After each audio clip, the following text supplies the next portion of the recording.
रमजान के बीच करोड़ों मुस्लिमों की दुआओं का ऐसा असर हुआ जिसके बारे में किसी ने सोचा भी नहीं था। लोकसभा चुनाव से ठीक पहले करोड़ों मुस्लिमों की कोर्ट में बड़ी जीत हुई है, जबकि सरकार की सारी कलई देश के सामने खुल गई है, जिसने सोशल मीडिया पर हाहाकार मचा कर रख दिया है। आजम खान से लेकर मुफ्ती सलमान अजहरी तक को जेल में रखने वाली सरकार के झूठ का सारा पर्दाफाश हो चुका है। इतना ही नहीं, आए दिन चुनाव के बीच ध्रुवीकरण करने वाली सरकार का न सिर्फ झूठ सामने आया, बल्कि मुस्लिमों के खिलाफ जो षड्यंत्र रचित है उसका भी खेल सामने आ गया है, जिसके बाद कोर्ट ने सरकार और प्रशासन को आईना दिखाने का काम किया है, जिसके बारे में एक एक बात आपको बताते हैं। दरअसल अक्सर ऐसा देखने को मिलता है कि मुस्लिमों को बदनाम करने वाले हिंदूवादी नेता तमाम मनगढ़ंत आरोप लगाते रहते हैं और मुस्लिमों को जेल हो जाती है।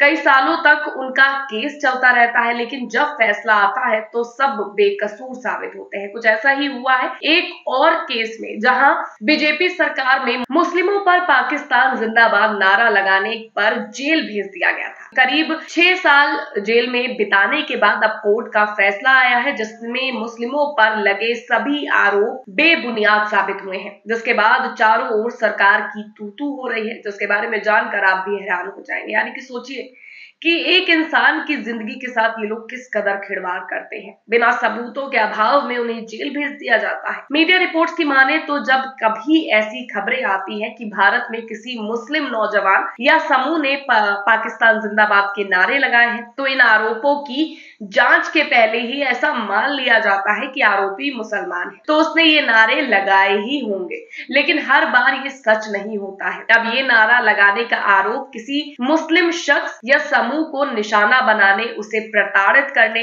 या चुनावों के वक्त वोटों के ध्रुवीकरण के लिए भी लगाए जाने लगे हैं। मध्य प्रदेश की एक अदालत ने पाकिस्तान जिंदाबाद के नारे लगाने के आरोपी 17 मुस्लिम नागरिकों को 6 साल बाद बाइज्जत बरी करने के बाद इस अवधारणा को बल मिलता है कि ज्यादातर मामले में पुलिस प्रशासन और राजनीतिक दलों के लोग ऐसे झूठे आरोप गढ़कर मुस्लिमों को परेशान करते हैं। इस मामले में आर्टिकल 14 नाम के, यानी कि आर्टिकल 14 नाम के एक न्यूज वेबसाइट ने अपनी विस्तृत रिपोर्ट पब्लिश की है। खबर में आगे पूरी बात भी लिखी है, जिसमें बताया गया है कि मध्य प्रदेश और महाराष्ट्र सीमा पर मध्य प्रदेश का बुरहानपुर जिला स्थित है। इसी जिले में मोहद नाम का एक गांव है, जहां लगभग 4000 लोग निवास करते हैं। गांव में रहने वाली आबादी में ज्यादातर हाशिए पर रहने वाले दलित, भील आदिवासी और लड़वी भील मुसलमान हैं, जो भीलों की एक उपजाति है, जिन्होंने कभी इस्लाम धर्म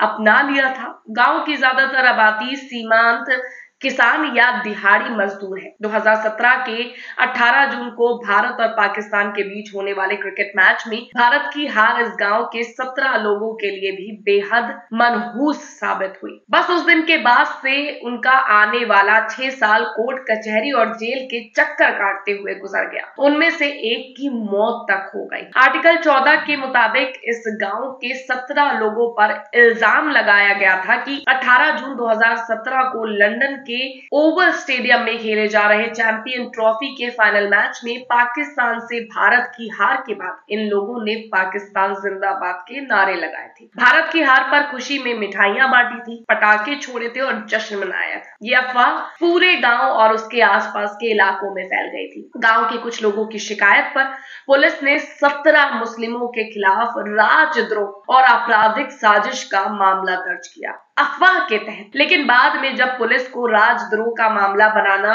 मुश्किल लगा, तो उन्होंने राजद्रोह को हटाकर विभिन्न समूहों के बीच दुश्मनी को बढ़ावा देने वाली धाराएं जोड़ दी, यानी कि एक इस तरह से नहीं तो इस तरह से निशाना बनाया। इस मामले में 17 लोगों को पुलिस ने गिरफ्तार कर जेल भेज दिया। पुलिस कस्टडी में उनके साथ क्रूर व्यवहार किया गया। आरोपियों में से कुछ ने बताया कि जब उन्हें जून 2017 में शाहपुर थाने ले जाया गया, तो टाउन इंस्पेक्टर संजय पाठक और दीगर पुलिस कर्मियों ने उन्हें लात मारी, पीटा और गालियां दी। पुलिस ने उनकी दाढ़ी खींची, विरोध करने पर आग लगा देने की धमकी दी और 2 दिनों तक बिना खाने के लॉकअप में बंद रखा। हालांकि अब कोर्ट ने फैसला सुनाते हुए सबको बरी कर दिया है।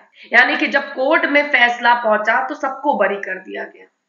अब इस मामले में सोशल मीडिया पर भी लोगों का गुस्सा देखने को मिला है। एक यूजर ने ट्वीट किया और लिखा है कि 6.5 साल बाद इन सभी बेगुनाह मुसलमानों को अदालत ने बाइज्जत बरी कर दिया। इन पर पुलिस ने फर्जी मुकदमा दर्ज किया था। स्मिता प्रकाश, अगर तुम में जरा भी शर्म, हया और इंसानियत बाकी है तो इन बेगुनाह मुसलमानों की बेगुनाही की खबर चलाओ और इनसे माफी मंगवाओ। यानी कि जिन लोगों ने अपना 6 साल का जो समय था वो जेल में बिता दिया और फिर उन्हें बेगुनाह बरी किया गया, तो सोचिए उनके मानसिक उन पर कितना तनाव होगा।